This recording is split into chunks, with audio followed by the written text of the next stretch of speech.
Go yard. I got so much motherfucking design on right now.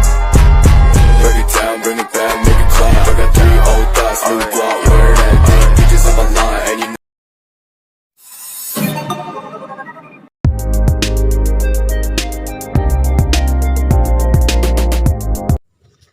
Pendekatan client center dikembangkan oleh Carl Rogers, tokoh yang sangat terkenal dalam bidang konseling dan psikoterapi. Pendekatan ini lahir sebagai reaksi kontra terhadap pendekatan psikoanalisis yang bersifat direktif dan tradisional.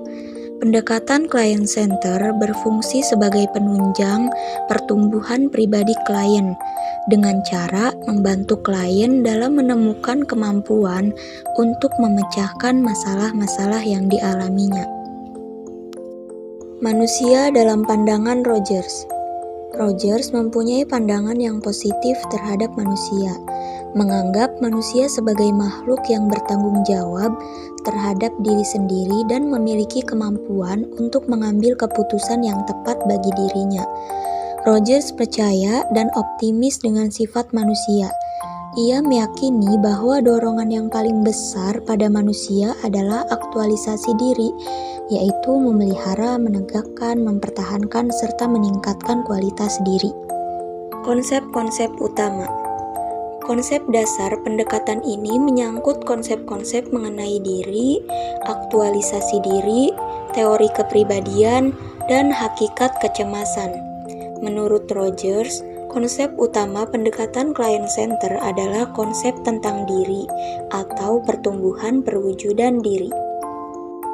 Tujuan konseling client center yaitu untuk membebaskan klien dari berbagai konflik psikologis yang dialaminya dan menumbuhkan kepercayaan pada diri klien bahwa ia memiliki kemampuan untuk mengambil keputusan yang terbaik bagi dirinya tanpa merugikan orang lain. Karakteristik konselor dalam pendekatan client center yaitu yang pertama menerima atau acceptance. Artinya, konselor menerima klien dengan respek tanpa menilai atau menghakiminya dan menerima klien apa adanya dengan segala masalahnya. Yang kedua yaitu keselarasan atau congruence. Konselor dikatakan selaras, artinya karakteristik konselor sesuai antara perkataan dan perbuatannya. Tidak bertentangan apa yang dikatakannya dan apa yang dilakukannya. Yang ketiga yaitu memahami atau understanding. Artinya, konselor harus memahami dan empati pada dunia klien, sebagaimana dilihat dari diri klien itu sendiri. Yang keempat, yaitu tidak menghakimi atau non-judgmental. Artinya, konselor tidak memberi penilaian terhadap klien, akan tetapi konselor selalu objektif. Teknik-teknik pendekatan client center. Pendekatan client center tidak memiliki metode atau teknik-teknik yang spesifik.